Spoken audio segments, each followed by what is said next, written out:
Hi everyone, welcome back to my channel. My name is Amanda and this is Confidence Mindset with Amanda, and in this video I am going to talk quickly about meditation. So from my own experience, I got into meditation because as I got into conscious manifesting and I was affirming and using techniques like breath work and things like that to stabilize my nervous system, I then began my journey in wanting to discover how I could teach my body emotionally what it felt like to actually be experiencing what it was that I was desiring. So we can just affirm and manifest things into our life. And from my own experience, affirming never really cultivated the feeling for me, in the sense that you could feel it in your body and things like that. From my own experience anyway, maybe it does for you, but when I affirm for things and stuff like that, it's never so much about the feeling, it's so much about the thought. But I wanted to get into the idea of teaching my body, because as I progressed on my journey and I was studying more on Dr. Joe Dispenza, this was one of the things that he was putting out there, which he still puts out there, from overcoming the environment of what it is that you're already experiencing and creating then the new future. Now we do this with breath work and stabilizing our nervous system, because we are teaching our body to overcome the environment that we are currently experiencing. But why I got into meditation was because I developed the awareness on my chakras and I wanted to study more about the chakras. And as I did that, then I realized that within our chakras, we are holding different emotions, different traumas and things like that we may have experienced throughout our life. And as I was consciously keeping my thoughts on what it was that I want, I was thinking then, perhaps I'm not actually reaching into deeper thoughts that I may not believe, I may not know that are there. And so if I am not targeting them, thoughts that are within my subconscious, because obviously if I'm not able to identify them, then I would be able to overcome them through meditating through my chakras, which is inevitably what happened. As I meditated through each of my chakras over a period of time, a few weeks after doing this, I started to have this, I suppose you could say it was a bit of a Kundalini awakening, because you can feel the surge of energy going through your body. And after that surge of energy left my body, which from my own experience I can only describe it as something like heartburn and things like that are coming up through your body here, through your throat and things like that. But as I left that, when I released that kind of energy that was in, it was an amazing feeling then thereafter, which it still is. And so what I found from my own experience then, as I was progressing on my journey through conscious manifesting, I was able to detach from outcomes. So let's say, for example, I was manifesting an event that I wanted to experience, instead of sitting down and continuously affirming for it, because from my own experience, sometimes continuously affirming, like robotic affirming and things like that, for manifesting particular events, actually brought up a little bit of anxiety within me as I continued to do that.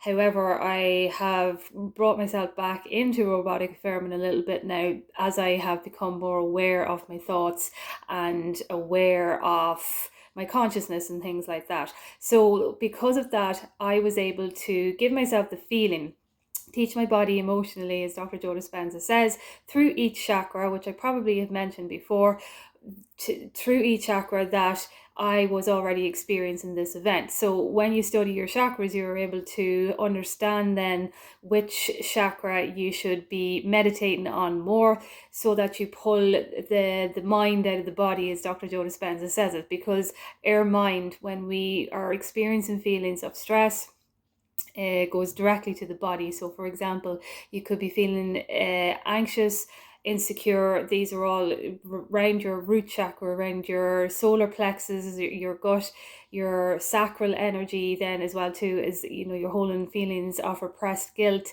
things like that. Your heart energy then is feelings of grief and traumas and things like that you may have experienced through your life. And sometimes when you're not able to identify the actual belief that may be holding you back, meditating on your chakras releases it. And because of that, then you're connecting more with your inner self over a period of time. As you connect more with your inner self, you're raising your consciousness, you're becoming more elevated in your consciousness and your awareness. Your consciousness actually is your awareness. And so as you become more aware and conscious, your thoughts are more clear, you're able to understand yourself more, you're able to come into yourself more, and you're able to understand what affirmations you should be looking at more. You're able to understand what kind of outcomes you are desiring then to truly manifest and things like that in your life. It's like you gain more clarity. And so this is the reason why I got into meditation. Now, as I got into this, into meditation as well too, the more you do it, actually, the more clarity, the more clear your brain and everything becomes as well too, from my own experience anyway. And I'm sure anybody watching this who does meditation will know as well too. But as I got into it, I noticed that I would have a thought about somebody, or I'd have a thought about somebody doing something, and they would do it straight away. I wouldn't even be affirming, if you get what I mean. I remember having a thought about someone to do something, and within a few minutes they did it, and I was thinking, wow, like you feel to yourself that it's probably because we are all connected. Because I want to bring in this topic as well too, of no separation, whether you believe this or not, but I want to bring it in because it's relevant here. So when we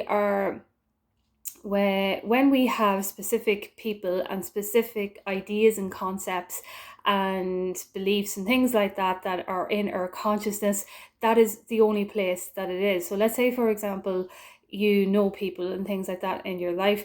These people are actually in your consciousness. And so this is what is meant that the circumstances don't matter. This is what is meant that you are connected to everyone and everything, because everybody then is showing up on the basis of how you are perceiving them through your consciousness. And so as you become more connected with yourself and into your inner being, especially through meditation, you are becoming more clear. Your mind has more clarity and more connectedness, because there is nothing separate. Like everything is connected, even the physical things like a sofa or a phone, and everything is all a perception of what is coming from your own consciousness, whether you believe that or not. But we attach meanings, obviously, to different things that come into our consciousness. And so if somebody comes into your consciousness,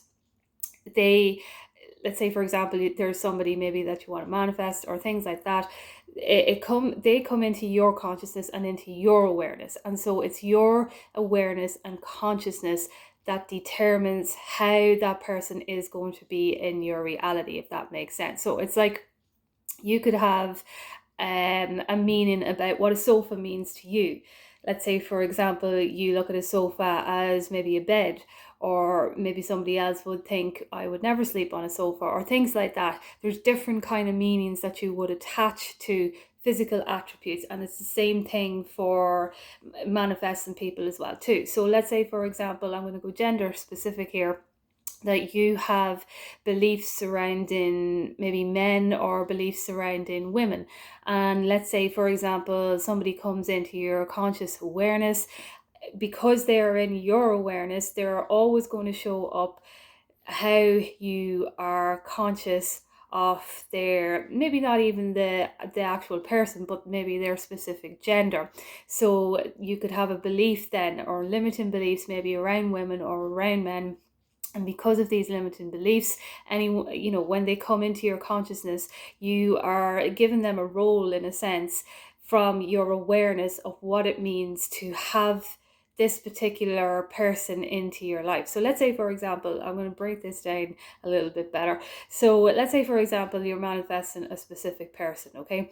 But you have, let's say it's a gender specific, right? Well, you're manifesting a man, for example, but you have loads of different particular men in your life, but they all have different kind of roles that you assign them in the interest that you have in the concept of what you are bringing them. So then, for example, you have your dad, you have your brother, you have your cousin, you have your friend, but then as well too, and you have whatever beliefs you have about particular areas in your life from these areas, and then you have your boyfriend or your husband, or maybe you just have a crush, and you assign them in that kind of category of romance. So then, let's say, for example, you have limiting beliefs when it comes to romance. You may then see over a period of time, you may find like because they're in your consciousness, if they do anything, I know this is very kind of complex, but if they do anything out of the ordinary, let's say of what you think is romance, then you start to attach meanings to that. So let's say, for example, you have this idea that romance is all love, all bliss, all whatever, but let's say then your boyfriend or husband or whoever it is that you're manifesting doesn't show up in that way that you believe romance to be. Well, then they're going to trigger a kind of limiting belief within you, and wherever you are in your journey, let's say you're just starting to date, and this may cause a little bit of a trauma to you.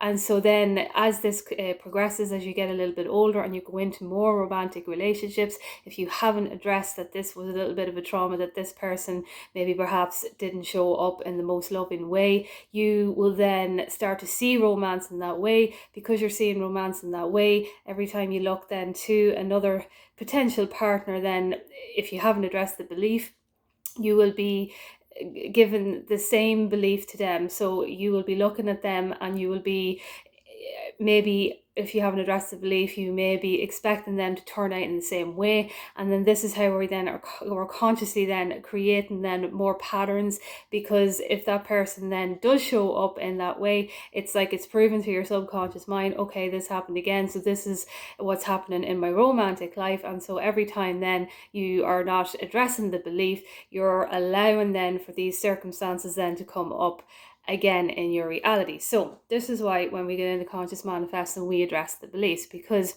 you can have a best friend who is your, like let's say for example, you're someone who is into men, but you can have a best friend who is a man, but you're not going to be giving that man limiting beliefs, if you get what I mean, because if you're looking at them from a different belief system, if you get what I mean. So this is why everything that you are manifesting is coming from your conscious awareness. And so when you get into meditation, you become more clear on everything, and you're able to release all of that energy that has been experienced before.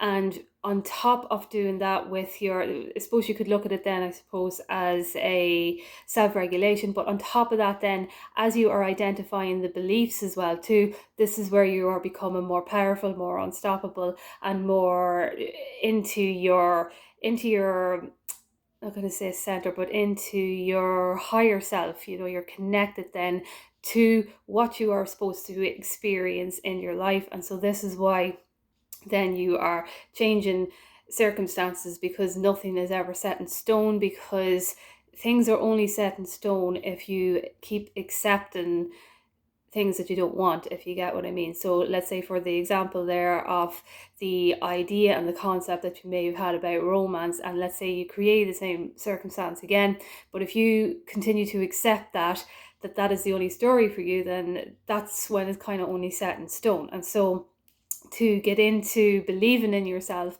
and feeling confident in yourself, and knowing your worth and your value, but also knowing that you are somebody who is allowed to experience what it is that you know romance to be. And so to continue with that idea, that's when you attract, and your everything kind of conforms in your reality, because everything is only in your consciousness, if that makes sense. It's whatever you bring into your awareness, and then what you focus on grows. And then when you see the evidence of it in your reality, then it kind of builds the belief more then as well too. And then when things show up that are maybe undesirable, you have the awareness and the consciousness to know that you can change it at any time by self-regulation and by meditating then on affirmations as well as your chakras as well too, if you are interested in getting into meditation. So I just wanted to make a video on that. I also wanted to put out the idea as well too,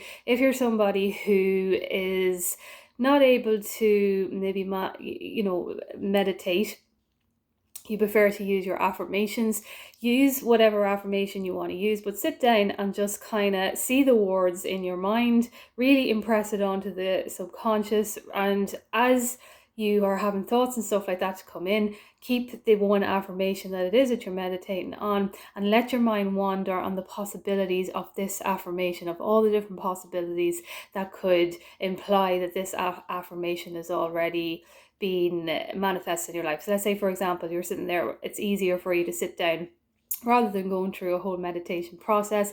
Let's say, for example, it's easier for you to sit down with one affirmation and meditate on that affirmation, and then allow yourself to think of events that would apply. Let's say, I am rich, so you allow your mind to just keep going to all the ideas of being rich and things like that when you are meditating. So I just thought I'd make a video on that, and I will chat to you soon.